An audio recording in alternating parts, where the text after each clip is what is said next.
O nosso seminário de hoje é sobre a parte de vivência da mediunidade, são reflexões sobre a vivência mediúnica, e eu dividi isso em fundamentalmente 2 grandes blocos, um sobre mediunidade e outro sobre o trabalho mediúnico em si, que é importante que a gente converse um pouquinho sobre mediunidade nesse nosso dia de hoje aqui, que a gente está tendo essa oportunidade de nos encontrarmos. Então, eu gostaria de começar com uma pergunta.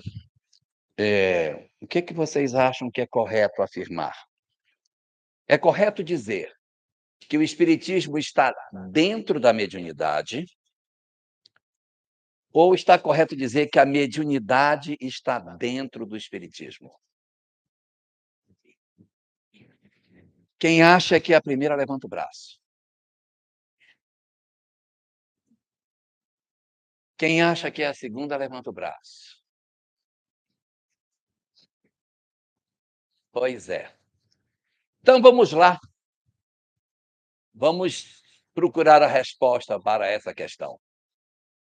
A grande pergunta sobre a mediunidade que a gente teria para fazer, eu teria para fazer, seria: quando que a mediunidade começou no nosso mundo, na nossa sociedade? Quando foi que ela começou? Hum? Aqui nas mesas girantes, quando, se vocês não perceberam, o pezinho da mesa está fora do lugar. Antes? Antes. Então, aqui nas casas das irmãs Fox, quando? Antes? Na Idade Média, quando os médiuns eram torturados pela sua mediunidade? Antes. Então, na Grécia Antiga, quando as pitonisas iam no templo de Apolo para apresentar, aí seria onde ela começou. Antes. Quando Moisés abriu o Mar Vermelho, então, nos templos egípcios, antes. Então, na pré-história, no Stonehenge, quando aquele pessoal, Mercer, lá na Inglaterra, na nossa Inglaterra, né, não apresentou esse... Foi aqui que surgiu o primeiro fenômeno mediúnico. Foi esse aí o primeiro. É o primeiro? Ninguém sabe quando foi o primeiro. Ninguém sabe. Porque a mediunidade, ela nasceu com o ser humano. Quando Deus criou a criatura humana, ele nos dotou de uma janelinha para a gente ver o mundo espiritual. Olha essa imagem que eu trouxe aqui para a gente ver. Deem uma olhada nisso aqui. Para quem não está conseguindo perceber, essa imagem tem um corpo que está sepultado aqui, bem mumificado, né? Bem conservado. É um corpo pré-histórico, dentro de uma tumba em posição fetal, ou seja, naquela posição da criança no ventre da mãe, com um monte de tigela em volta dele. E o texto diz: isso aqui não é retirado de livro espírita, foi retirado da arqueologia, de livro de arqueologia. Olha o que comenta. Além de sepultar os mortos, que é uma característica exclusivamente humana, os animais não sepultam os seus mortos. Na pré-história, o Homo sapiens, tá? O Homo sapiens, isso lá na pré-história, colocava-os na posição fetal, semelhante aos bebês no ventre materno. Tá, bebê com acento agudo, porque isso aqui é português de Portugal. Com alimentos e objetos pessoais. Por que eu vou colocar objetos pessoais e alimento para quem está morto? Porque a justificação, ou no nosso português, a justificativa para este tipo de prática era o facto de o Homo sapiens parecer acreditar na vida após a morte. Então, na época da pré-história, nós já tínhamos a crença de que existe vida após a morte. De onde veio essa ideia de que tinha vida após a morte? Você não precisa se preocupar que eu vou deixar os slides todos. Ajuda, não melhora? Vai ajudar. Mas quem quiser bater foto, pode bater. Mas assim, eu vou deixar você já está até aí na casa, só pegar depois. Então, por que que havia a crença após a morte? Porque a grande justificativa de que tem vida após a morte é a mediunidade, gente. Não existiria razão para se acreditar na vida após a morte se não existisse a mediunidade. E digo mais, essa crença da imortalidade estava em todos os povos antigos. Por quê? Porque a mediunidade se espalhava nos diversos povos e a gente via essa crença em todos os lugares. Então, por exemplo, na época do Egito Antigo, havia o culto ao escaravelho, que é esse besouro lá da região do Saara, que é o símbolo da imortalidade. Ele diz respeito à ideia de que depois da morte existe vida. Esse é o símbolo que o Egito Antigo possuía. Como também nós temos os povos que possuem os seus totens. Não sei se todos sabem, mas cada camada do totem é uma geração. Isso é culto aos ancestrais. Então, a cada nova geração, você totem para que sejam reverenciados os nossos antepassados. Aqui é um culto ao animal, aqui é culto aos nossos antepassados. O escaravelho. Então, é porque o escaravelho, ele era o animal que, quando abria-se os mortos, que estava devorando os animais, ou seja, do morto havia vida. Era o animal vivo dentro do morto, porque esse animal ele come as vísceras dos mortos. Então, ele é o símbolo da vida depois da chamada morte. Era o que estava vivo dentro deles. Então, era o símbolo da imortalidade. Aqui também nós temos as histórias dos antigos heróis que viravam deuses, não é? E essas que eram imortais, Hércules, Teseu, Perseu, que ficavam imortalizados nas estrelas, que tinham vida para todo sempre.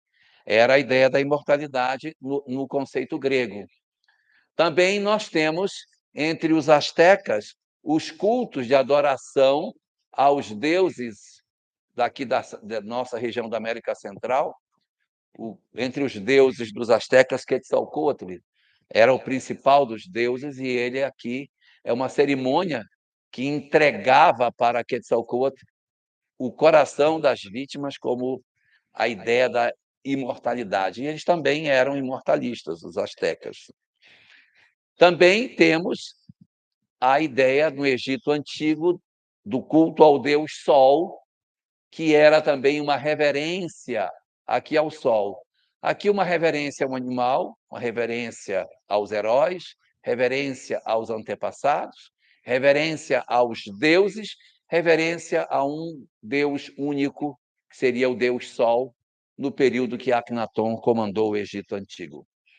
Então, vejam que nós fizemos um processo de evolução ao longo do tempo na compreensão sobre a nossa visão religiosa no curso dos vários séculos que a humanidade já teve. E depois que Akhenaton desencarna, o Egito Antigo volta a ter os vários deuses que tinha antes dele, mostrando que não era um pensamento de um povo, mas sim de uma pessoa em particular, a ideia da existência de um só Deus ou de um só para ser adorado, que era o deus Atom, por isso ele era Akhenaton. Muito bem, nós temos também esses fenômenos que a gente encontra na nossa sociedade, que são o fenômeno de adoração hindu no rio Ganges, onde as pessoas levam oferendas aos seus antepassados e aos deuses, são comidas que são levadas para eles. É uma forma de adoração que também nós vamos encontrar. Nós temos a relação do Buda na busca da sua iluminação e a perturbação que ele sofria do mal chamado de Maya, que perturbava Buda, que impedia que ele alcançasse a iluminação até que ele vence o mal e alcança a condição do Nirvana. Aqui as entidades espirituais em torno de Buda.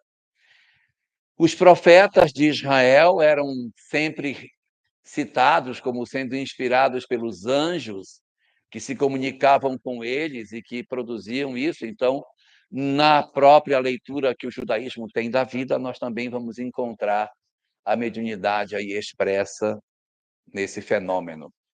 Também, nas antigas vestais, as pitonisas dos templos egípcios, quando elas entravam em transe, espíritos se comunicavam através delas, fazendo com que elas trouxessem as revelações para as pessoas que iam buscar suas respostas para qual era o oráculo para aquela pessoa que nascia.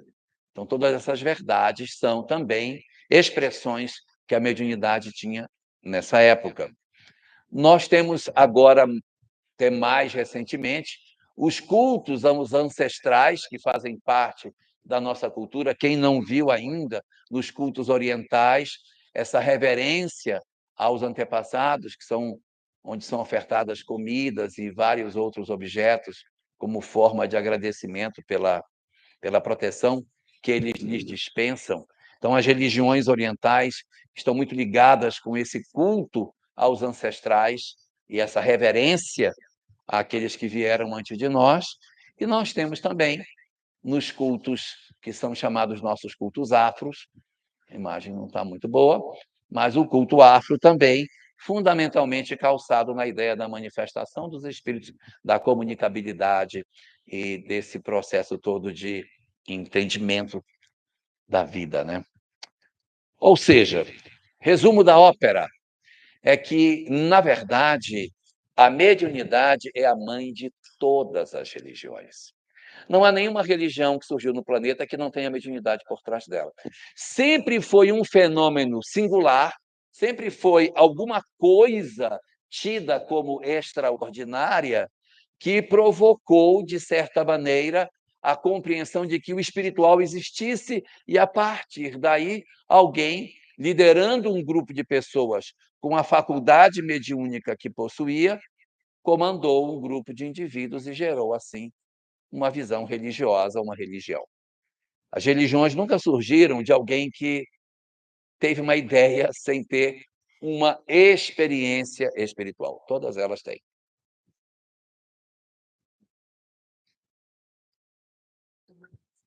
O islamismo, por exemplo, ele nasce de uma série de visões que Muhammad tem dentro de uma caverna, em que o anjo Gabriel conversa com ele, ele entra em transe e começa a receber as várias suratas que compõem o Corão Sagrado. Ou seja, as religiões, elas têm todas a mesma origem, elas todas são convergentes. Se existem desentendimentos entre as religiões, é porque, na verdade, nós é que estamos nos desentendendo, porque se as religiões promanam da vontade do Criador, elas não podem ter animosidade entre elas. Se existe animosidade entre as religiões, isso é questão dos homens e não do Criador.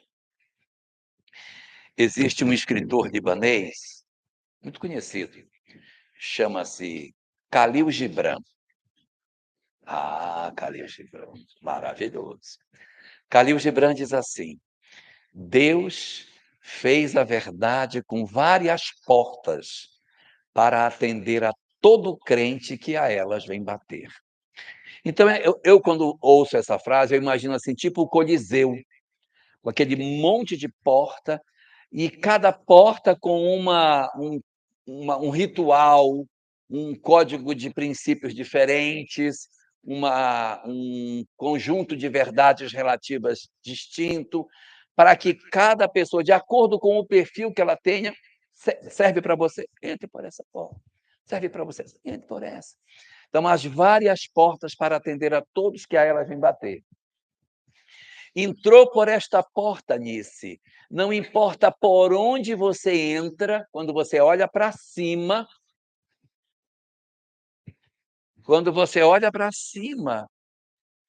você vê sempre o mesmo céu. Porque não importa por onde você entrou, você olhou para cima, é o mesmo Deus, é o mesmo princípio, é a mesma ideia, independente da porta por onde você tenha acessado o conjunto da fé. E isso é muito interessante, porque a gente vai encontrar, e eu não vou me deter em muitas explicações, mas a gente vai encontrar no texto bíblico muitas informações referentes a essas ideias sobre a questão da mediunidade, não é? Nós vamos ter dentro do texto bíblico muitas situações desse tipo. Então, por exemplo, nós temos os patriarcas Abraão, Isaque e Jacó, que falavam com, entre aspas, Deus, conversavam com os espíritos, se comunicavam com eles. Então, aqui nós temos expressão de mediunidade. Quando a gente pega José, filho de Jacó, que adivinhava numa taça, previa sonhos e tinha todas essas questões, nós estamos ligados com a questão da mediunidade. Quando a gente vê Moisés, que, segundo o texto, também falava com Deus, no conceito do texto bíblico, não é? Na ideia que o texto nos apresenta, seria o próprio Criador. Não é exatamente essa a visão do Espiritismo, mas, neste momento, isso não é o mais importante, e sim a comunicabilidade. Moisés produzindo uma série de fenômenos físicos, não é? Quem não conhece as várias histórias de Moisés produzindo fenômenos junto ao povo de Israel, também expressão dessa mediunidade. A própria proibição que Moisés estabeleceu no Deuteronômio, capítulo 19, versículo 18, quando falava da proibição de se consultar os mortos. É importante observar que a proibição é de consultar os mortos, viu? Não é de falar com os mortos. Continua sendo proibido consultar os mortos. A gente chega a dizer: "E aí, eu caso ou eu não caso?". Até hoje eu não vi nenhuma obra espírita que valide esse tipo de prática oracular, essa prática mais muito próxima dos templos gregos, aonde as pessoas iam fazer suas consultas nos oráculos. Então, a proibição de Moisés também é mais um ponto da mediunidade. Israel teve 16, ao todo são 49 profetas, mas reconhecidos como profetas canonicamente, chamados de Neveim, os profetas, são 16. E esses 16 profetas, todos eles tinham comunicação com o mundo espiritual. Essa era a razão pela qual eles eram chamados de profetas. Também nós temos a figura de Elias. Quem não conhece o profeta Elias? Não é? Que se comunicava, que fazia uma série de fenômenos, fez coisas incríveis. O profeta Elias é muito conhecido no judaísmo, e não sei se todos sabem, mas há uma obra escrita logo após a destruição do Templo de Jerusalém, chama-se Zoar, Zohar, Zoar. É uma obra escrita por Rabi Shimon Bar Yochai. E Rabi Shimon, quando escreveu essa obra, tem 22 volumes. Os judeus, eu não estou falando espiritismo, estou falando judeus, dizem que quando Rabi Shimon escrevia esta obra, quem fazia a revisão do texto era Elias. Ele se materializava e dizia: passa para cá, deixa eu dar uma olhada. Não, aqui, muda ali. E o que era o Zoa? Zoa, em hebraico, significa esplendor. É o livro do judaísmo que fala sobre... É a primeira obra escrita dentro do judaísmo que fala sobre reencarnação, mundo espiritual, mediunidade, comunicabilidade dos espíritos, lei de causa e efeito. Zoar. E Elias esteve... Então, o judaísmo aceita isso de maneira muito tranquila, a presença de Elias nessas construções de obras de cunho cabalístico, assim chamado. Elias seria o pai de todo esse conhecimento cabalístico no judaísmo. A pitonisa de Endor, conhecem essa história da pitonisa de Endor? Vou contar rapidinho.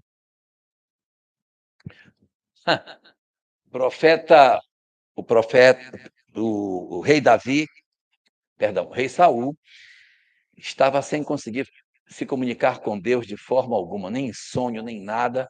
Então ele decide procurar por uma médium para que ela pudesse falar com ele e dar as informações para ele. E ele vai ao encontro desta mulher e ela pergunta para ele: a quem tu queres que eu faça subir? Porque eles achavam que o espírito estava embaixo. Se eu quero falar com Daniel, faz subir Daniel. Aí o Daniel incorpora nela e ele tem um diálogo, está na Bíblia. Ele tem um diálogo com Samuel. Ele pergunta e Samuel responde. Pergunta Samuel. Aí no final da conversa, o Saul pergunta para ele: amanhã eu terei uma batalha. Eu queria saber de você, eu vou vencer essa batalha ou não? Aí Samuel responde: a batalha? Amanhã tu e teus filhos estarão comigo. Muito bem.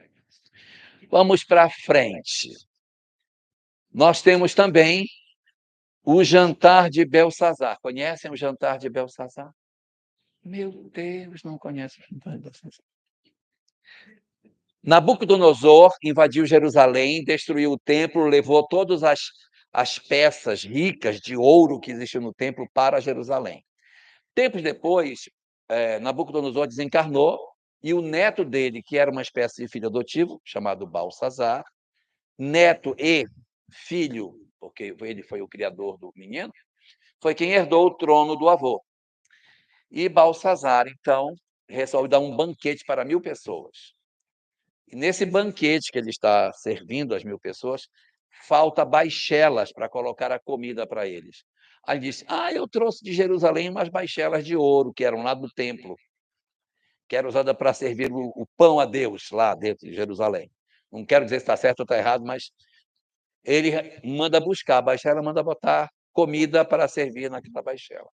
Eles estão jantando, quando de repente materializa-se um braço, só um pedaço. O braço se materializa e escreve na parede: Mene, mene, tekel, farsim. Fica todo mundo apavorado, ninguém sabia o que era, tentam decifrar o que era e chamam o profeta Daniel, para que Daniel venha interpretar essa inscrição. E Daniel, que é um médium absurdamente potente, lê as 4 palavras, que estão em hebraico, evidentemente, e dá a interpretação. Aí, se você interpretações, não interpreto. Eu oro a Deus e Deus me dá a interpretação que tem que ser, mas não sou eu que interpreto. Porque o texto está lá, é ele que me ilumina para dar a interpretação correta. E aí ele diz: olha, mene, mene, tekel, pesado, pesado, tekel, foi tekel, faltando um pedaço, tekel, falta uma parte. Então foi pesado, pesado, medido, e não foi encontrado como correto o peso. Aí o farsim significa dividido. Aí ele diz: olha, essas palavras levam ao seguinte raciocínio: seu reino foi pesado, pesado, encontrado em falta e será dividido. Você vai cair. Seu reino vai cair. Naquela mesma noite, o exército de Ciro o Grande marchava nas proximidades de Nínive e o Império Babilônico iria cair naquela mesma noite.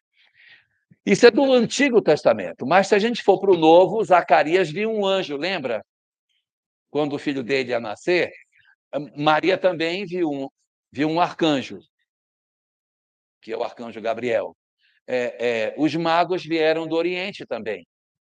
E esses magos, o pessoal diz que são reis, magos, não tem lugar nenhum na Bíblia que eles são reis. Eles eram apenas magos. E o pessoal coloca eles de coroa e esquece que são magos. Na verdade, eles são médiuns que vieram do Oriente. Então, médiuns que vieram do Oriente. José também sonhou. José sonha 3 vezes. Sonha a primeira vez quando o anjo aparece e diz: não dispenses Maria, fica com ela. Segundo, vai para o Egito que querem matar a criança. Quando ele se estabeleceu lá, volta do Egito que quem queria matar... puxa vida. Quando ele criou a clientela deles, não, agora volta porque vem, volta. E ele obedece todas as vezes. Nós temos a figura de Simeão, que percebe Jesus quando Jesus vai ser levado ao templo, ali com 8 dias para a circuncisão, ele vê Jesus dentro da criança e diz: este menino é a salvação para Israel. Ele virá para a queda de muitos aqui. E vira-se para a mãe dele, Maria, e diz: e quanto a ti, mulher, uma espada atravessará o teu peito. Aí tem algumas imagens que o pessoal faz de Maria, que tem um monte de espada se atravessando o coraçãozinho dela. Uma espada atravessará o teu peito. Nós temos os endemoninhados que Jesus curava, que se batiam no fogo e que o Cristo, se aproximando, promovia o processo de cura dessas pessoas. As várias curas que aconteceram, não só de Jesus, mas também as curas que Paulo de Tarso, que Pedro, o apóstolo, fazia, também são fenômenos da mesma linhagem.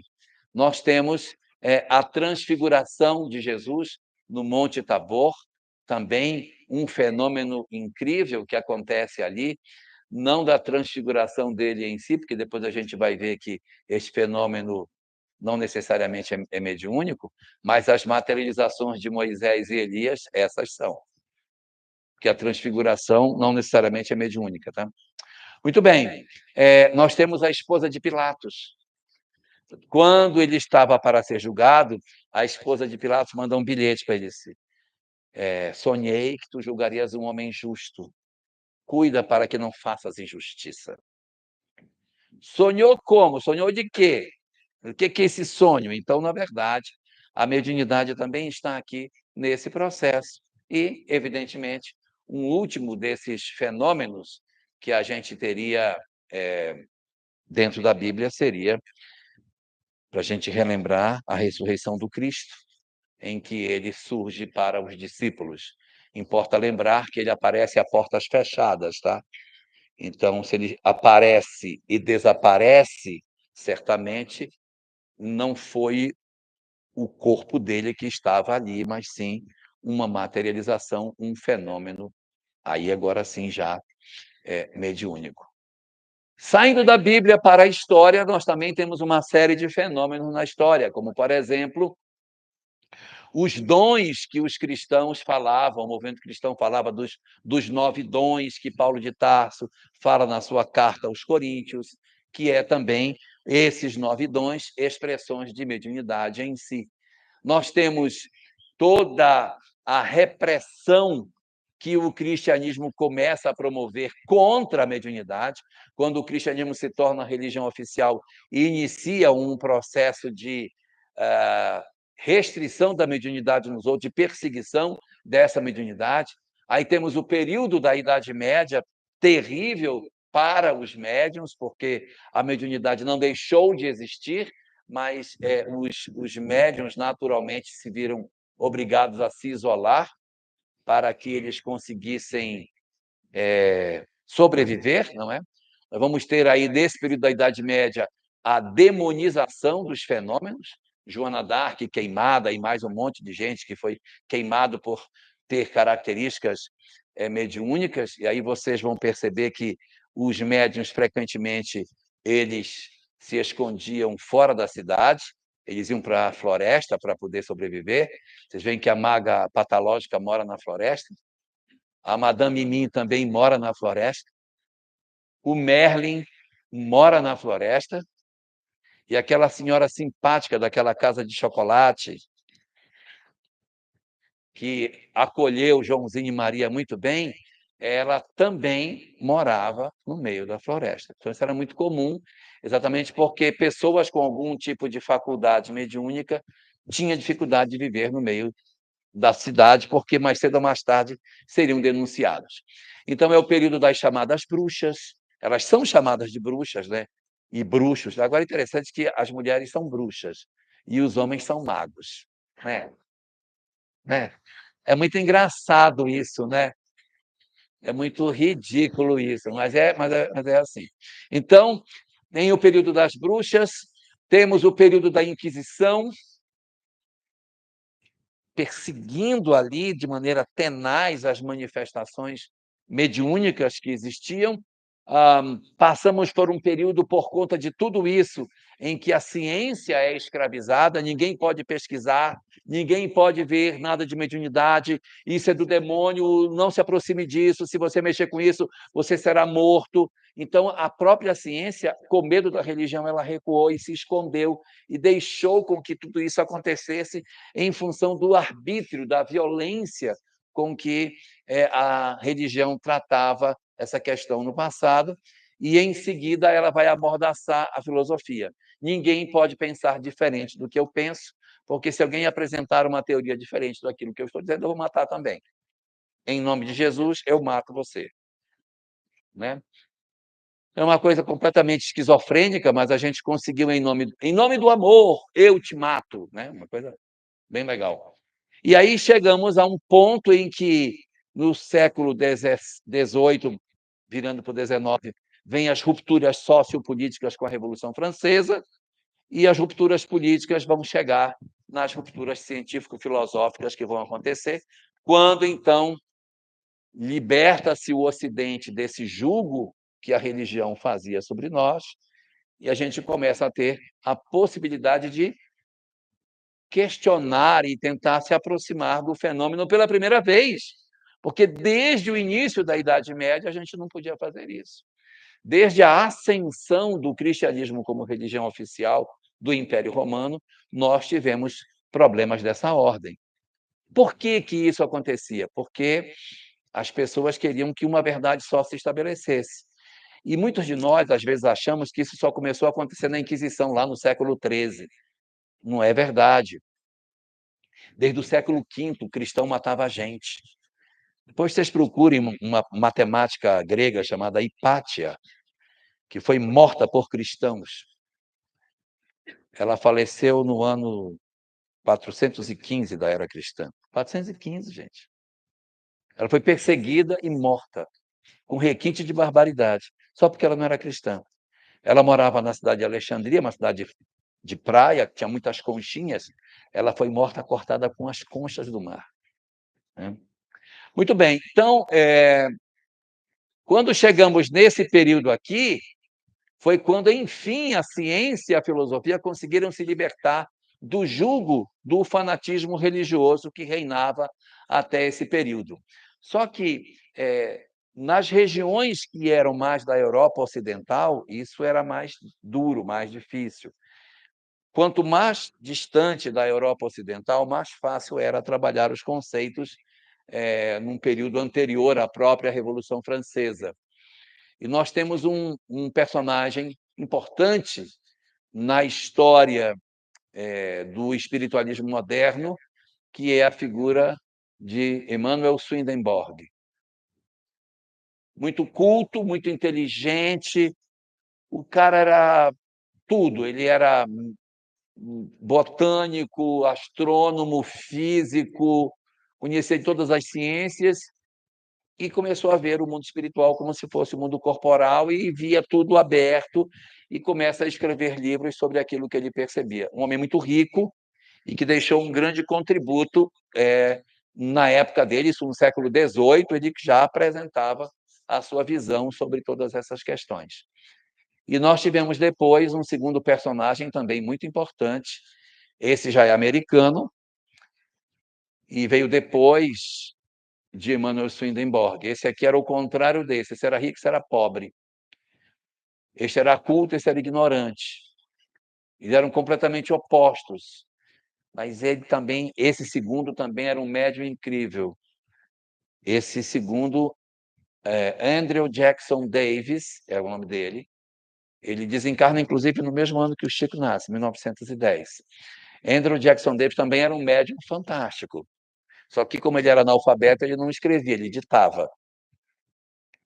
Ele falava e as pessoas tomavam nota. No final da vida, ele se alfabetizou, mas ele era da roça, ele só foi se alfabetizar bem depois, mas a boa parte da vida dele, ele era analfabeto ou tinha pouquíssima leitura para conseguir escrever.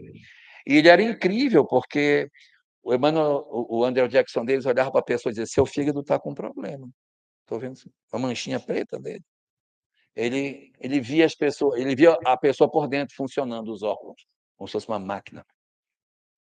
Ele tem um livro muito interessante que ele relata a desencarnação de uma mulher. A mulher ia desencarnar e foi para a casa dela. Ficou sentado, disse: "Ó, chegaram uns caras aí. Ah, os caras estão fazendo isso. Agora está acontecendo". E ele vai relatando toda a sequência do fenômeno desencarnatório dela. Aí você lê André Luiz, Obreiros da Vida Eterna, e diz: "Ah, mesmo, isso aqui é muito parecido com a obra de Andrew Jackson Davis". Muito bem.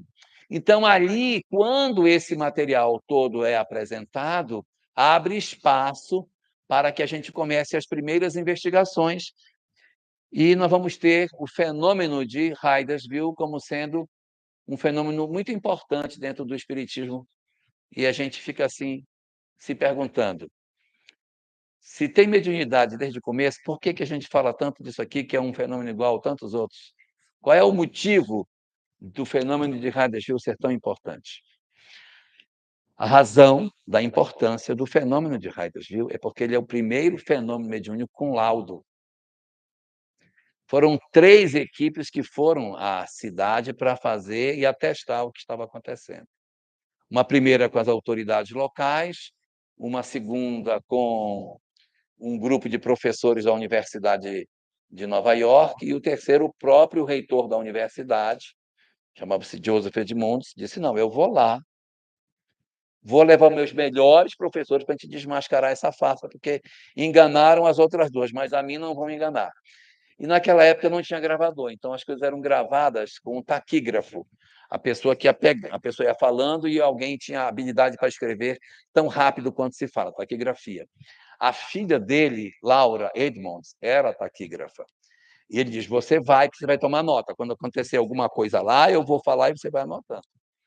E aí foram os professores para lá, perceberam os mesmos fenômenos das anteriores e mais outros fenômenos que só eles viram, mais intensos do que os primeiros. E a filha dele, que foi para tomar nota, ela tinha uma mediunidade. Ela falou 9 idiomas diferentes dentro do barracão dos Fox. Ela tinha xenoglossia. Então, são vários fenômenos com atestado, com laudo, com carimbo, com tudo.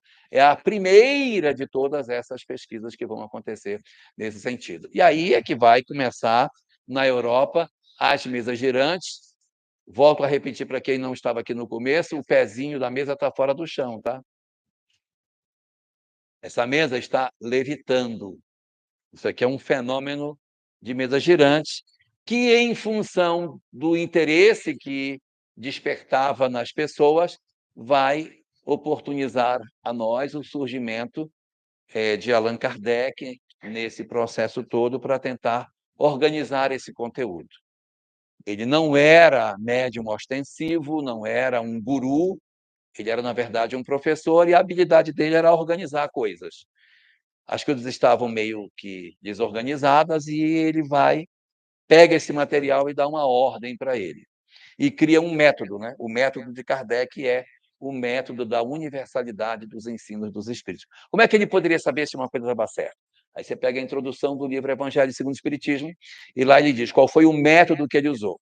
Se eu pegasse um médium e consultasse um médium, esse médium podia se perturbar e eu ia tomar como verdade o que era errado. Não pode ser um médium. Então, eu vou pegar vários médiums. Eu pego um grupo espírita, digo: esse aqui vai ser. Então, vamos lá. Eu vou trabalhar com esse grupo de médiums desse grupo e eu vou conseguir obter as respostas que eu quero. Também é perigoso, porque o grupo todo pode estar perturbado. Então, não é bom.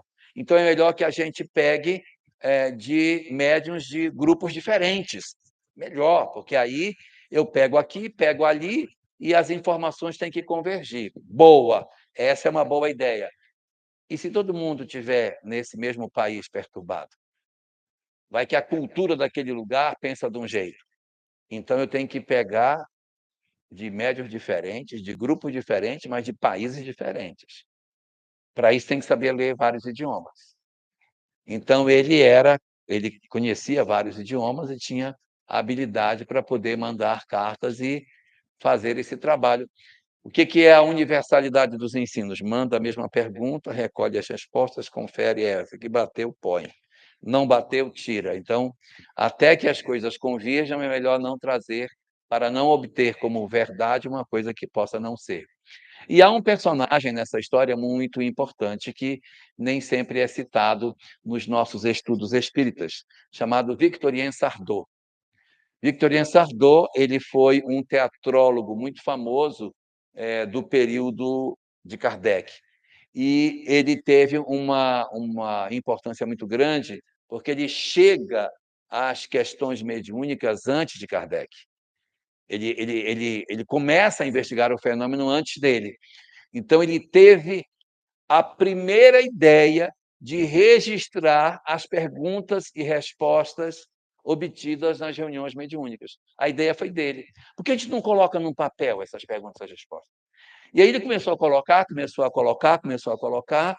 Quando chegou num certo momento, ele entregou para Kardec 50 cadernos cheios de pergunta e resposta, daquele tipo assim: toma, agora arruma aí.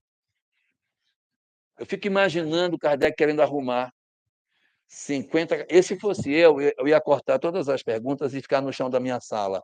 Essas são daqui, essas são de lá, essas. Porque não tem como. E Kardec morava num apartamento que era. Só tinha um quarto, tá? Era sala, quarto, cozinha e banheiro. Esse era o apartamento do codificador, tá? Ele não tinha sacada de frente para o mar.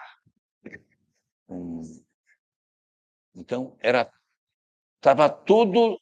E aí ele foi organizar esse material. Quem fala isso é Pedro Franco Barbosa, no livro Espiritismo Básico, tá? Essa é uma informação que nem sempre a gente encontra na literatura espírita.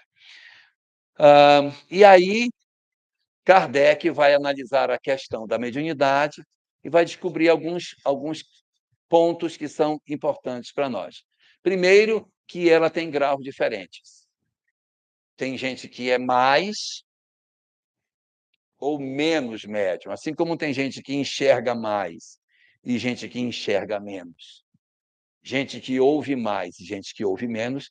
Tem gente que percebe mais e tem gente que percebe menos os espíritos. A gente descobriu isso, item 159 do Livro dos Médiuns, diz assim: todo aquele que, num grau maior ou menor, sente a influência dos espíritos, é por este fato chamado médium, sendo raro aqueles nos quais não se encontra nenhum rudimento. Né? Então, é a discussão dos graus de mediunidade que Kardec havia descoberto. Uma segunda coisa que ele vê é a presença dessa mediunidade.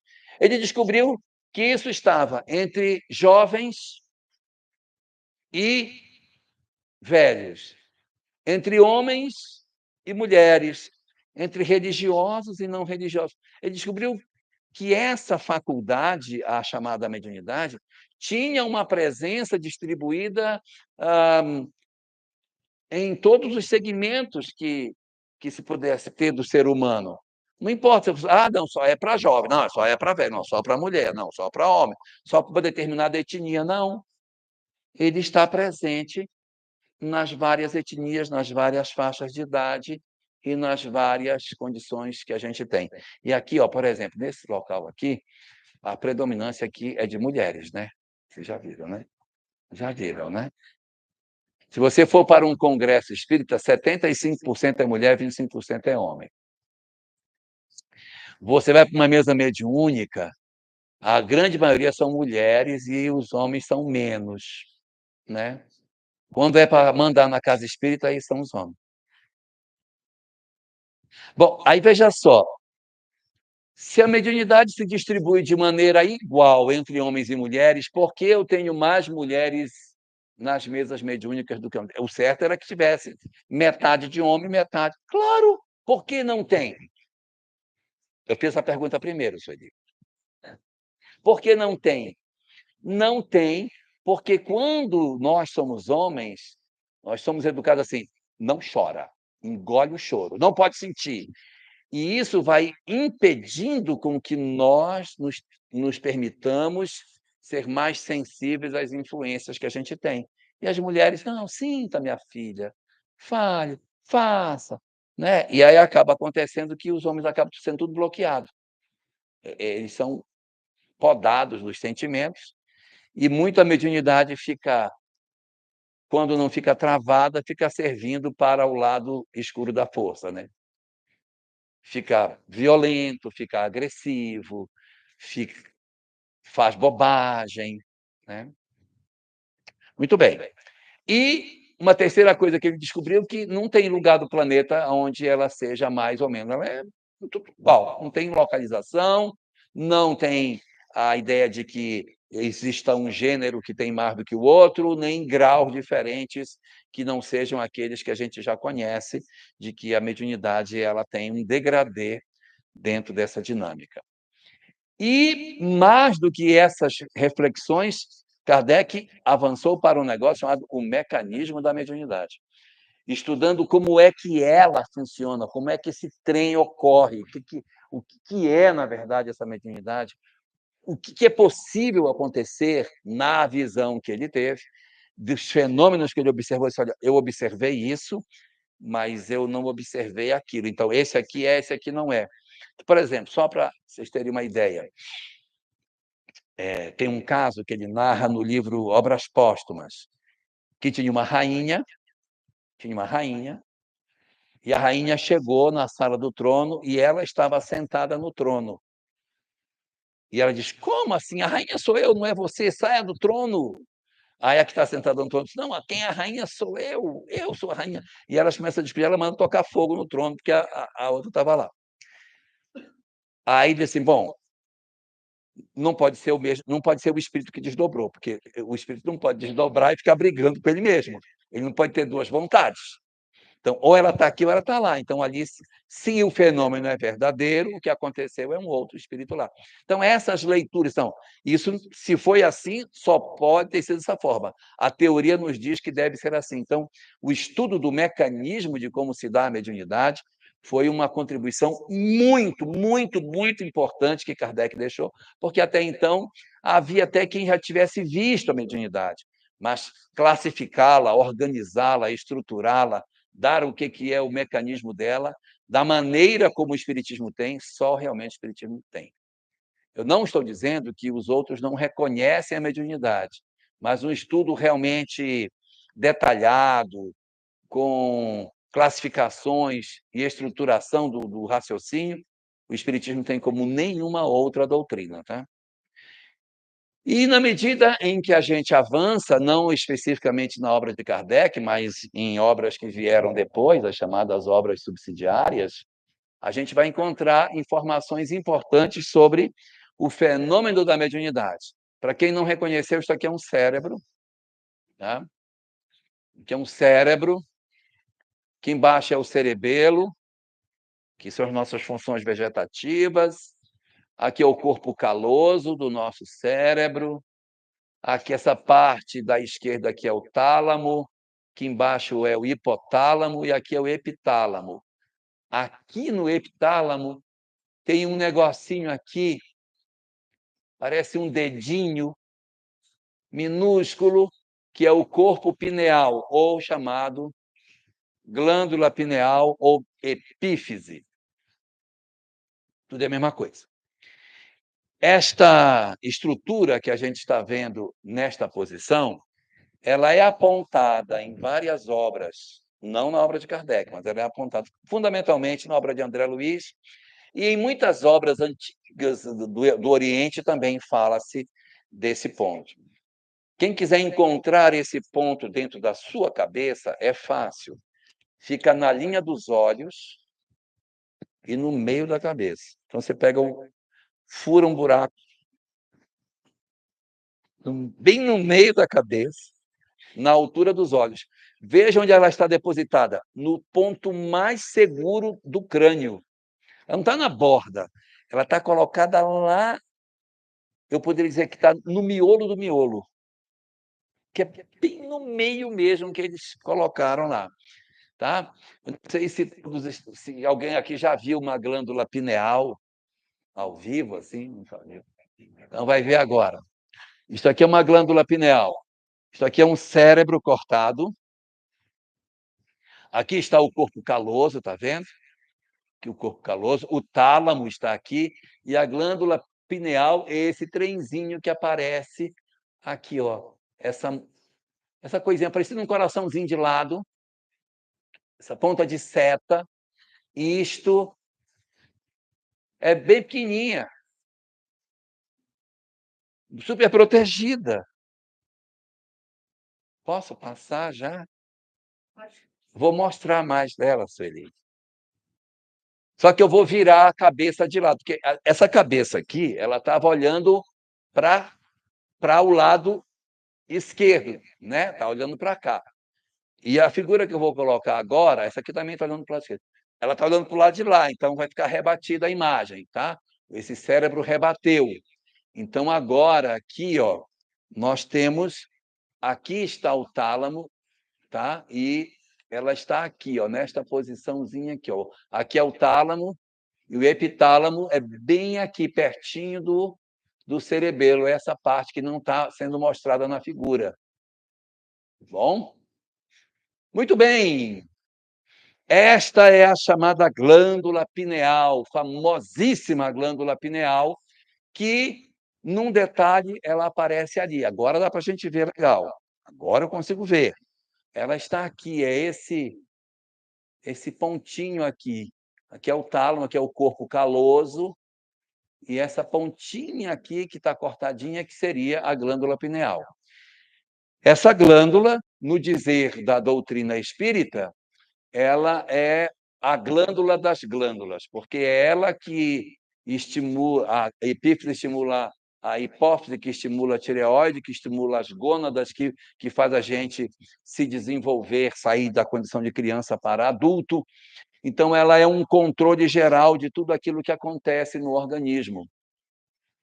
E a literatura espírita fala muitas coisas sobre ela, e algumas vezes aparece esse termo, sede da alma, e algumas pessoas acham que a alma está dentro da glândula pineal, escondida lá dentro. Não é isso. É que é o ponto onde ocorrem as maiores conexões entre o espírito e o corpo. Mas o espírito está ligado no corpo todo.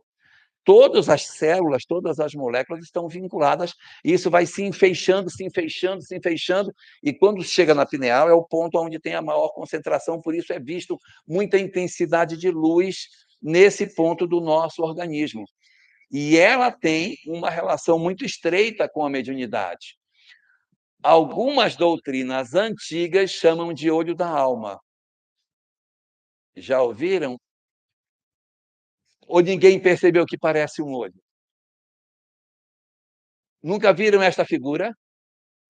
Aqui está o corpo caloso, o tálamo, o hipotálamo, o bulbo, e aqui está a glândula pineal, nesta pontinha.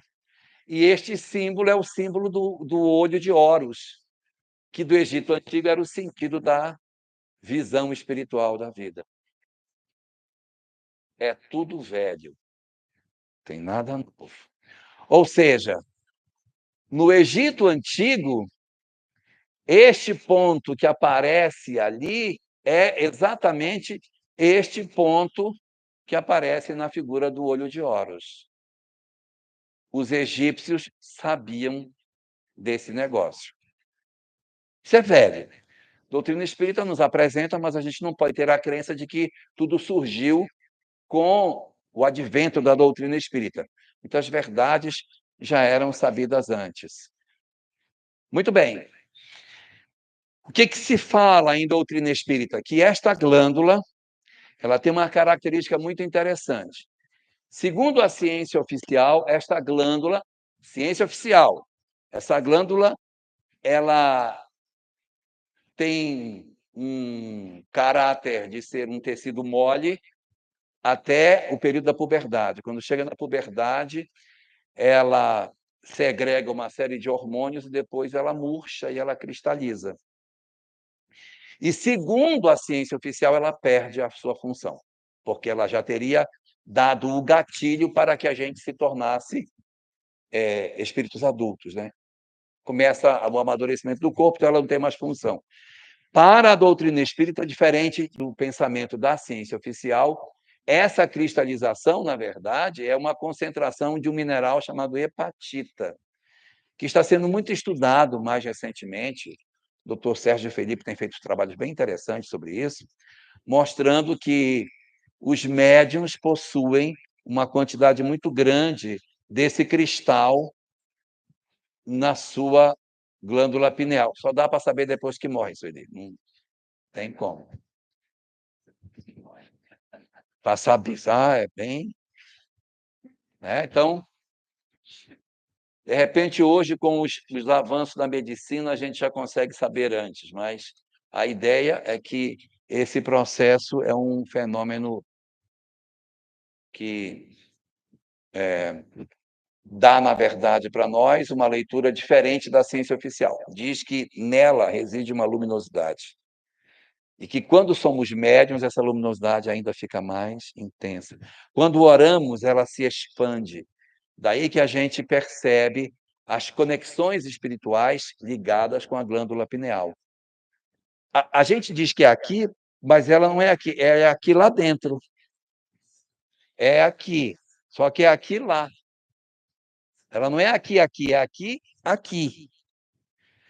Então as pessoas assim, tem uma luz entre os olhos. Na verdade, é a glândula pineal que irradia e você enxerga nessa região. Mas seria o ponto significativo da conexão nossa com a espiritualidade.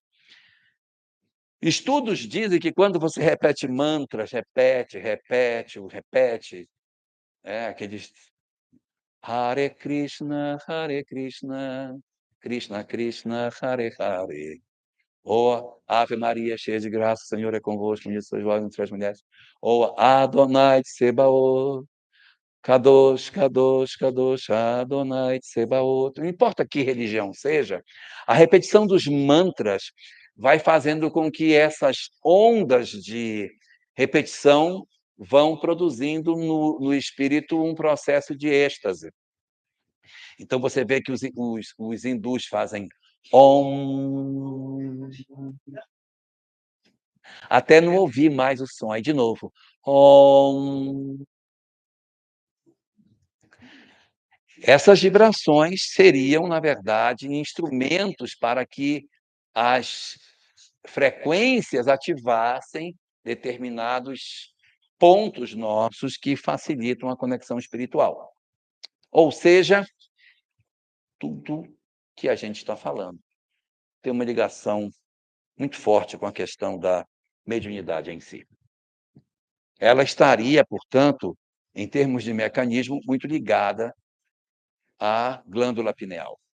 Livro Missionários da Luz, vamos encontrar ali um capítulo específico chamado A Epífise, aonde ele vai detalhar a importância desta glândula para a mediunidade em si. Nós estou falando de mediunidade, mas não quer dizer que todo fenômeno espiritual seja obrigatoriamente mediúnico. Por quê? Porque existem fenômenos espirituais que são fenômenos mediúnicos. Sim, existe fenômenos mediúnicos, mas existe um outro tipo de fenômeno espiritual chamado fenômeno anímico. Fenômeno anímico é fenômeno anímico. E fenômeno mediúnico é fenômeno mediúnico. Deu para entender a diferença entre eles?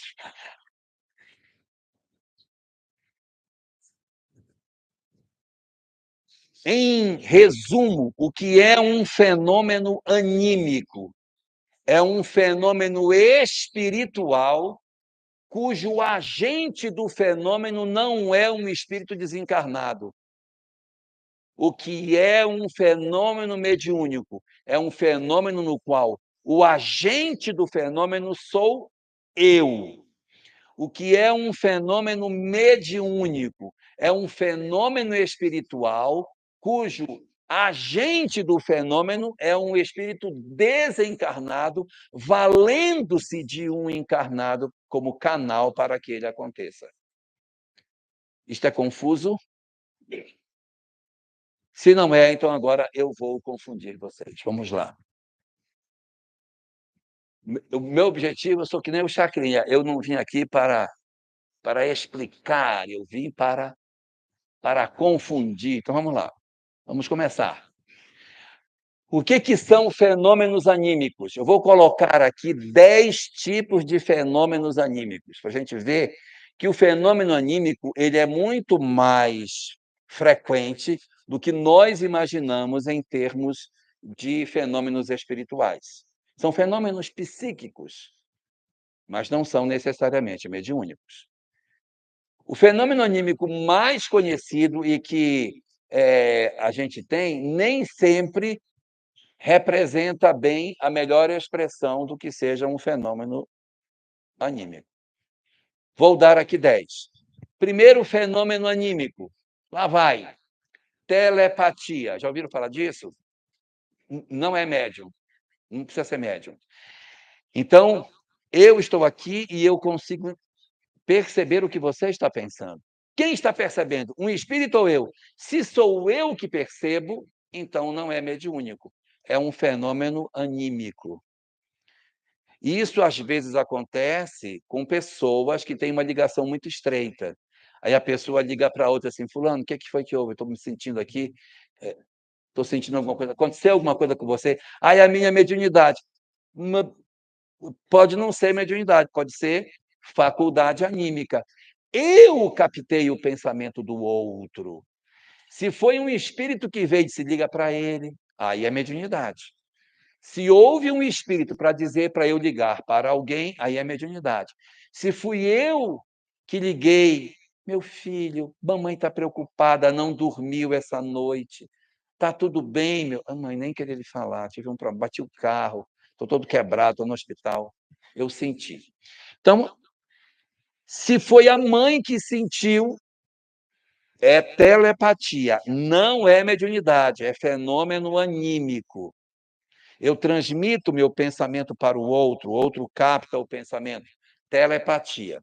Se existe um espírito carregando a informação, mediunidade. Não é mais animismo. Deu para entender? Número 2. Dupla vista. O que é dupla vista? Astigmatismo, exatamente. A pessoa olha e vê. Ou pode ser também que a perna do óculos esteja torta, que às vezes também dá dupla vista. Você está com o óculos torto, você começa a ver duas imagens. Mas não é essa parte. Dupla vista é um fenômeno do seguinte tipo: eu estou aqui e eu tenho percepção do que está acontecendo lá. Mas eu estou aqui, mas eu estou sabendo o que acontece lá. Vocês talvez já tenham visto um fenômeno do tipo que a pessoa diz assim, a pessoa se concentra, diz assim: "Eu estou vendo sua mãe entrando na sala de cirurgia". Olha, ela acabou, a cirurgia acabou. A pessoa se concentra e ela como que percebe, ou ela vai, ou ela sente o que está acontecendo. Na dupla vista, a pessoa não perde a consciência. Ela vai e volta de maneira tão rápida que você tem a sensação de que ela não foi, mas ela já foi e já voltou. E ela diz: "Sim, eu percebo, seu filho é assim". Pode não ser uma mediunidade, pode ser uma faculdade anímica. Eu percebo o outro sem que nenhum espírito me diga. Por exemplo, quando Natanael vai procurar Jesus, ele diz assim: "Ah, Natanael, não era tu que estavas hoje de manhã debaixo da figueira?" E aí, só por isso, Natanael diz: "Tu és o Messias", porque realmente, né, só porque ele soube que ele estava debaixo da figueira. Então, a dupla vista é um fenômeno com essa natureza. Tem um caso muito famoso de dupla vista do Swedenborg. Ele estava num jantar e ele disse: "Gente, está acontecendo um incêndio em Londres". Aí, se o incêndio está acontecendo na rua tal, e está grande o incêndio, e ninguém consegue apagar o incêndio, aí as pessoas começaram a ficar em volta dele. E o incêndio está onde agora? Esse incêndio dobrou, passou para a rua tal. Aí tinha uma loja, disse assim: "E a minha loja?". "Ainda não chegou na sua loja, mas está queimando, vai chegar lá".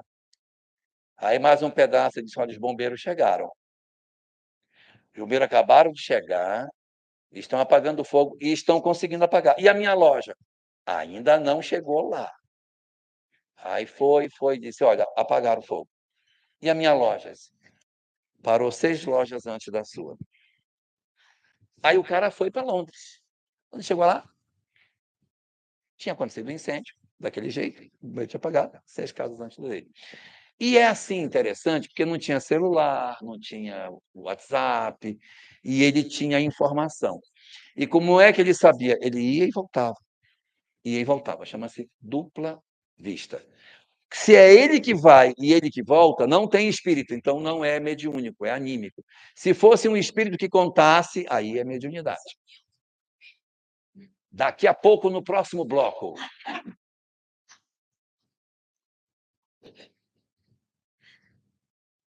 Telecinesia. O que é telecinesia? Telecinesia é mexer à distância. Ah, mas isso é fenômeno de transporte. Se for mediúnico, é uma mediunidade de transporte. Se for anímico, é telecinesia. Vocês não sabem o que eu vou falar, porque vocês são muito novinhos e não sabem dessa história. Mas eu, que sou mais velho do que vocês, vivi isso. Teve um cara que aparecia na televisão há muito tempo atrás, chamado Uri Geller. Sua mãe contou para você. Uri Geller. Uri Geller pegava o garfo e o garfo entortava. Ele fazia relógio andar. Fazia as coisas se mexerem em cima da mesa. Aí você, não, mas ele era charlatão. Mas se ele fosse charlatão, não poderia mexer o relógio da minha casa. Porque ele dizia, bote seu relógio perto da televisão que eu vou fazer ele funcionar.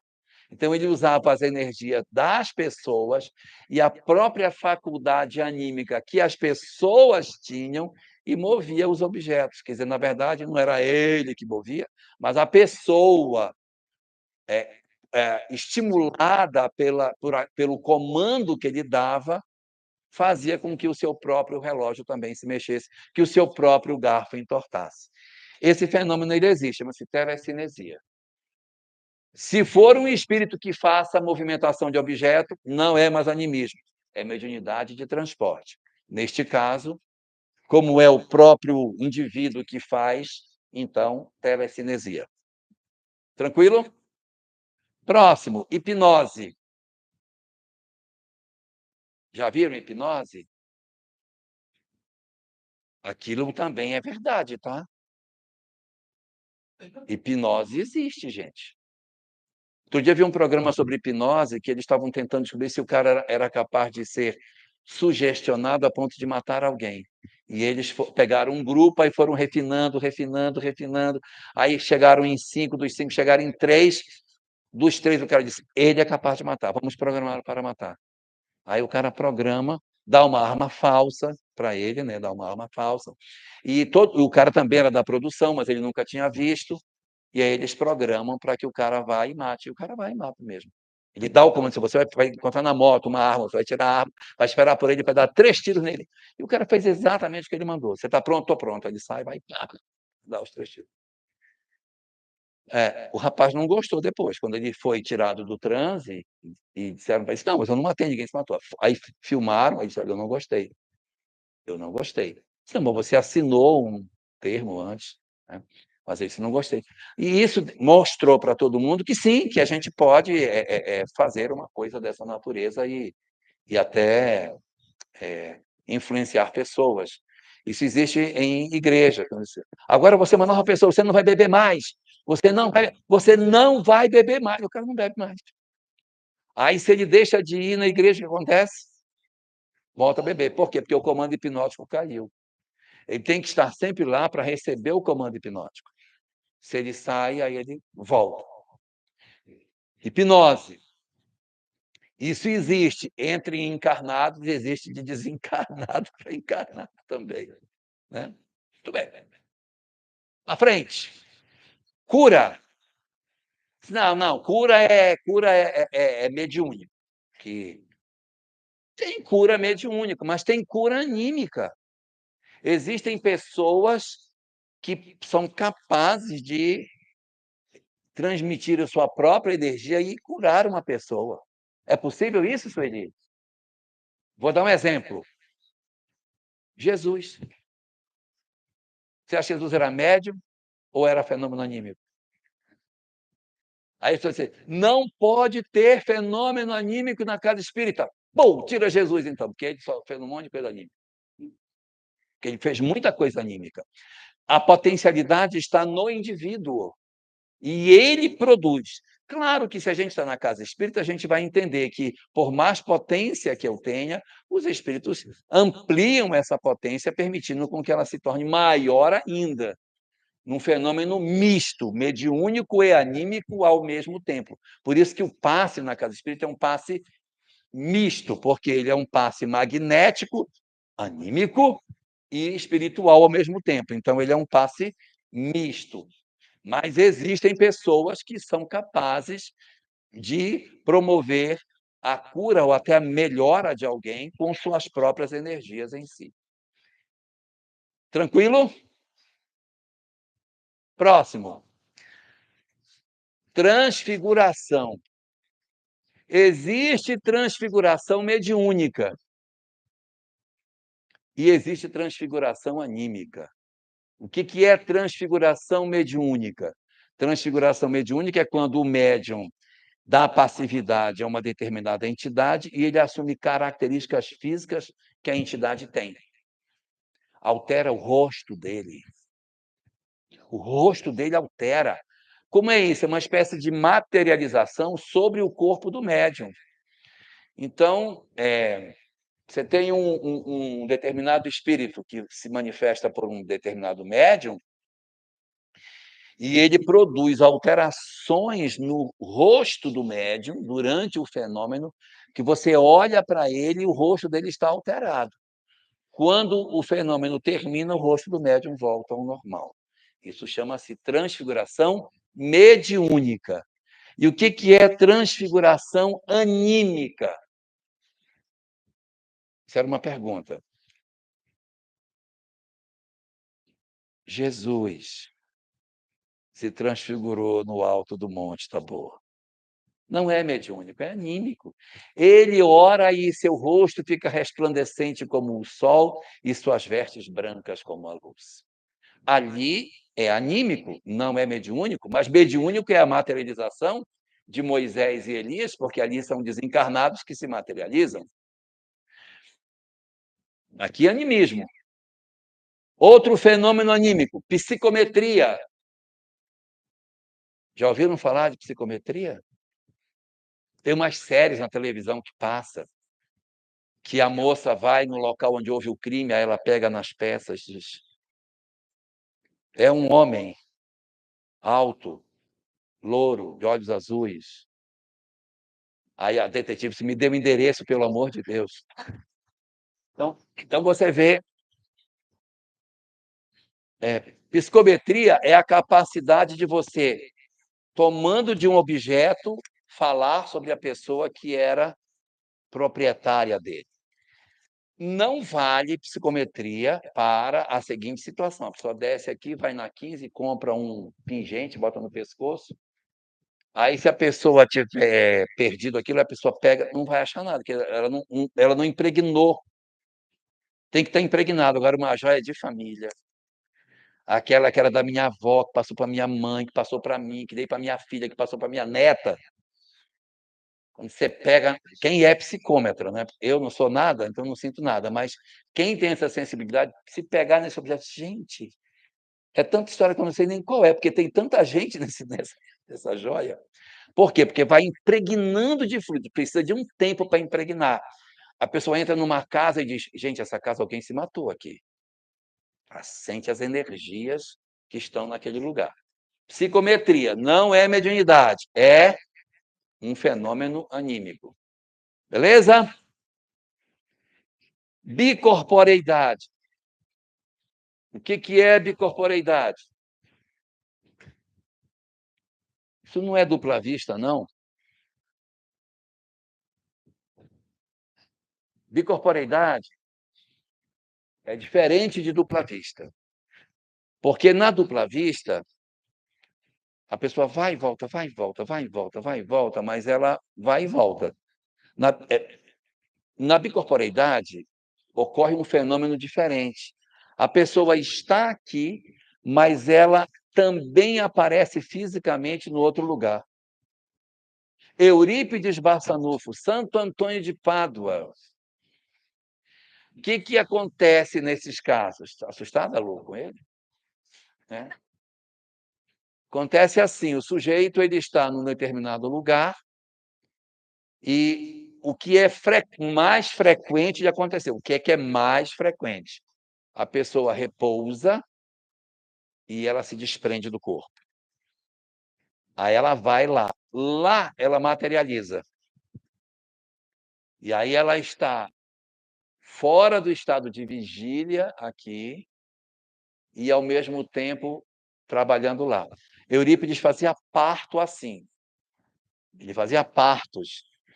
Então, ele estava no determinado lugar, aí o pessoal vinha e disse, tem uma mulher precisando de alguém para fazer o parto. Ele não tinha como sair dali naquele horário, pegar um helicóptero e fazer o parto da mulher. Então, ele desdobrava e materializava lá. Lá ele materializava, fazia o parto e voltava para lá. Tem um caso, inclusive, de um homem que chega lá na casa dele, batendo na porta, a cavalo, chamando para que ele fosse lá para fazer o parto da mulher dele. Ele disse, não, a sua mulher já teve o bebê, eu já fui lá, já fiz o parto, está tudo certo. Ele trouxe o cavalo para ele ir junto, na garupa dele. Ele disse, não, já fui, já nasceu, está tudo certo. E ele chegou lá e disse, não, ele veio aqui e fez o meu parto, foi ele que fez. Como que ele fez se ele estava lá, não podia? Bicorporeidade.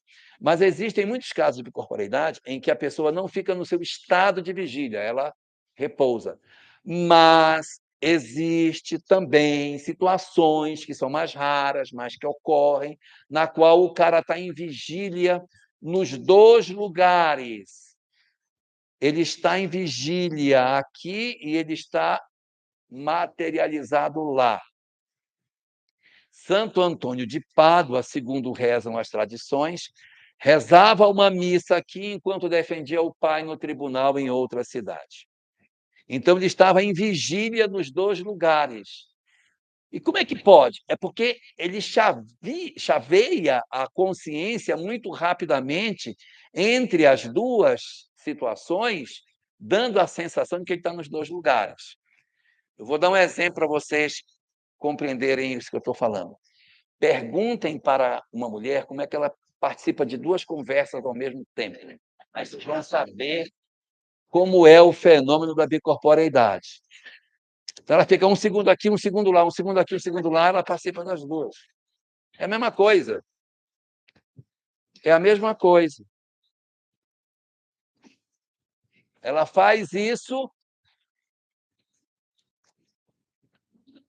Está no mundo da lua, o menino despluga e pluga muito rapidamente, ele pode estar realmente desdobrado e, se for até o caso, materializado em outro lugar.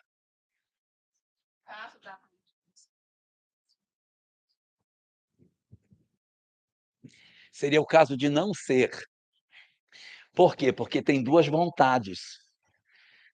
É o que Kardec diz, não é bicorporeidade, porque esta mulher ela está brigando com o duplo dela, então esse duplo não pode ser ela. Ela diz, se o fenômeno aconteceu, o duplo não é ela, o duplo é algum outro espírito se passando por ela. Porque não pode ter duas vontades. É o mesmo. Veja a Kardec usando da lógica para interpretar os fenômenos que apareciam. Para frente.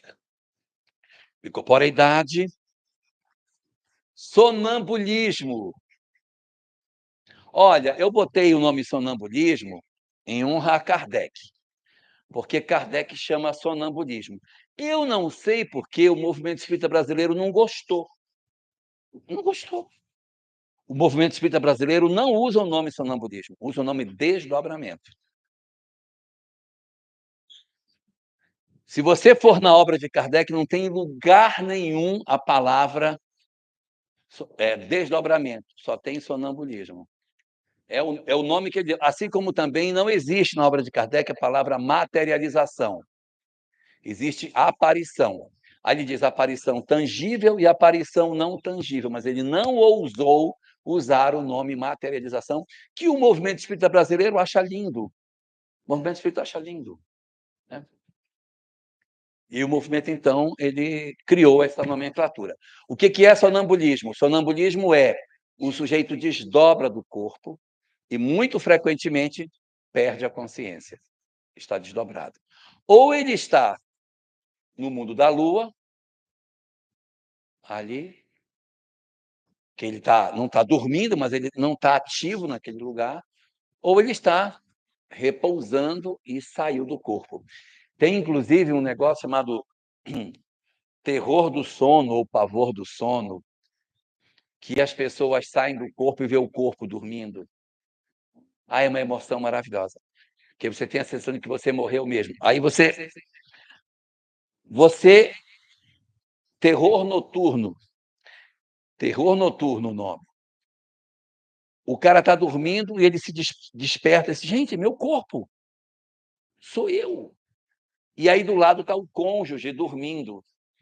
Aí vamos dizer que seja uma mulher, está dormindo, e aí ela, meu Deus, será que eu morri? Aí a pessoa tenta voltar para o corpo, não consegue acordar, por isso chama terror noturno. Porque você tenta acordar, mas eu não sei se a gente entrou de cabeça para baixo no corpo, não sei o que é, não consegue. E a pessoa luta para voltar à consciência e não consegue. E ela começa a gritar. E o marido do lado dorme, porque ele não está ouvindo nada. No máximo do máximo, um gemidinho. Mas ela está gritando desesperadamente e ele sabe. Até que ela, por algum processo, ela se reconecta, ela acorda e... Aí, o que foi? Eu estava gritando. Não vi nada, não. Ela desdobrou. Então, quando Kardec trabalha a questão do sonambulismo, ele diz que tem 2 tipos de sonambulismos. O sonambulismo anímico e o sonambulismo mediúnico. O que é o sonambulismo anímico? Eu saí do meu corpo, fui até a sala, andei tudo e voltei para o meu quarto. Isto é sonambulismo. Eu saí do meu quarto, vi meu corpo, fui até a sala, vi um espírito. Virou mediúnico. Porque agora eu trarei informação do mundo espiritual para o mundo corporal. Isso é um preciosismo semântico de Kardec, porque ele podia ter simplificado, chamado tudo de sonambulismo, pronto. Mas eles, não, tem uns casos que você não vê espírito, você só sai e volta, então não é mediúnico, é anímico, porque não teve espírito. E este outro aqui eu vou chamar de mediúnico porque o cara conversou com um espírito, ele viu um espírito, então aqui tem espírito, vou chamar mediúnico. Esse não tem, é anímico. Mas não quer dizer que uma pessoa só produza um, só produz o outro. A pessoa dormiu, saiu do corpo, não viu ninguém, deitou, sonambulismo anímico. 5 minutos depois, ela levantou e encontrou um espírito no quarto e ela voltou, aí já é sonambulismo mediúnico. Então, é assim, uma filigrana nessa questão toda aí. Bom? E um último tipo. Quantos tem aqui? 9? Então, eu disse que era 10? Então está faltando um. Qual está faltando? Ué, o que está faltando era o que nunca poderia deixar de faltar. Animismo. Animismo propriamente dito. O que é animismo propriamente dito? É um fenômeno através do qual o médium dá a comunicação de si mesmo por ele mesmo. Então, eu tive uma encarnação na qual eu fui sepultado vivo. Isso me gerou um trauma no mundo espiritual, tenho um pavor, porque eu fui sepultado vivo, eu gritei dentro da sepultura, arranquei unha, morri sufocado ali debaixo da terra. E eu sou muito traumatizado com isso. Hoje eu não pego elevador, eu não entro em lugar fechado, né? Então tenho todos esses traumas. Aí eu vou para a mesa mediúnica. Estou lá na mesa mediúnica. Entidade, socorro, estou preso debaixo da terra. É uma comunicação real, ela é verdadeira, ela não é mentirosa, mas é o inconsciente se manifestando, porque a pessoa relaxou e o que está armazenado na memória se manifesta, e aí o indivíduo, então, dá uma passividade daquilo que é ele mesmo. Ele vai falar dele mesmo. Então, ele vai dar uma comunicação que, na verdade, não é de um espírito, é dele próprio. Aí vocês vão me dizer assim: e como é que eu vou saber quando é um espírito e quando é um fenômeno anímico, né? Bom, pessoas em início de trabalho mediúnico têm mais tendência de produzir animismo, porque elas são menos habilitadas, menos hábeis ao processo. E uma das características que é bem típica do fenômeno anímico é que o espírito se repete, porque ele sou eu. Então, eu dou comunicação de um cara que foi sepultado vivo frequentemente. Aí eu começo a perceber que esta é uma manifestação anímica, porque ela está muito presente nas minhas manifestações. É porque na reunião mediúnica, sempre o espírito se manifesta por mim, está sepultado vivo. Aí você começa a desconfiar. Isso pode ser um fenômeno anímico, né? Ou seja, tem os traços de que seja um fenômeno anímico. É lógico que, por exemplo, pessoas que são ex-suicidas têm tendência de darem passividade para suicidas, né? Aí não seria animismo, mas as histórias de suicídio modificam. Mas, no caso desse, a história é sempre a mesma, o cara está sempre se afogando, sempre se afogando, sempre se afogando. Na outra, o cara está sempre na guerra, sempre na guerra. Mas por que sempre na guerra? É o inconsciente do indivíduo que está aflorando no estado alterado de consciência. Ele relaxa, entra em estado alterado de consciência e dá uma manifestação do seu próprio passado. Manifestação legítima. Manifestação legítima.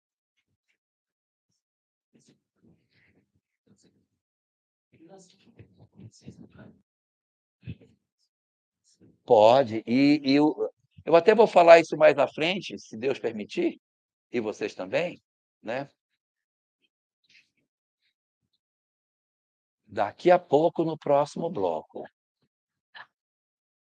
Vocês vão ter que ter paciência comigo. Eu vou chegar lá. Cheguei no seu desdobramento, não foi, minha filha? Viu? Eu vou chegar no seu misticismo. Vamos orar a Deus. Vamos orar a Deus. Então, o que nós temos disso? O fenômeno anímico, ele não é um fenômeno negativo. Ele não é um fenômeno que é condenável. Não, ele é um fenômeno que ele acontece, e eu vou até me antecipar o que eu ia falar depois, mas o que você faz no fenômeno? Atende, atende, atende. Porque eu tenho que lavar o vaso para que depois este vaso possa correr água limpa. Se eu não lavar o vaso, ele vai ser sempre um vaso dando a mesma comunicação. Depois que eu atender esse espírito, disser que ele não está mais preso, que ele está liberto, que a morte não existe, e eu convencer espiritualmente que isso que ele está vivendo, esse trauma, não está mais acontecendo, ele se liberta para outras manifestações. Imagine uma mãe que perdeu um filho, e aí ela dá a comunicação: meu filho, meu filho, meu filho. Aí você tem que atendê-la na sua carência do seu passado, para depois torná-la um médium mais apto para esse processo. A Sueli disse que a gente ia parar às 3h30. Ela mentiu. Aí, por quê? Porque a gente vai parar daqui, vamos parar daqui a 3 minutos. Os fenômenos anímicos são esses. Quem estudou os fenômenos anímicos muito bem foi Heine. Em 1930, ele cria a parapsicologia. E aí ele divide os fenômenos em 2 grupos. Um fenômeno chama-se psi-capa. Psi, mente. Capa vem da palavra kino, que é mover, movimentar, mexer. Então, os fenômenos psi-capa são os fenômenos relacionados com os fenômenos físicos. Então, telecinesia é psicapa, cura é psicapa, transfiguração é psicapa, bicorporeidade é psicapa. Todos esses que são ligados com coisas que todo mundo pode perceber são fenômenos psicapa. E existe também um segundo grupo chamado psigama. Psi de mente, gama de gnose, conhecimento. São todos aqueles que acontecem que a mediunidade é mediunidade de efeitos intelectuais, telepatia, dupla vista, hipnose, psicometria, o próprio animismo, sonambulismo, são fenômenos psicapa.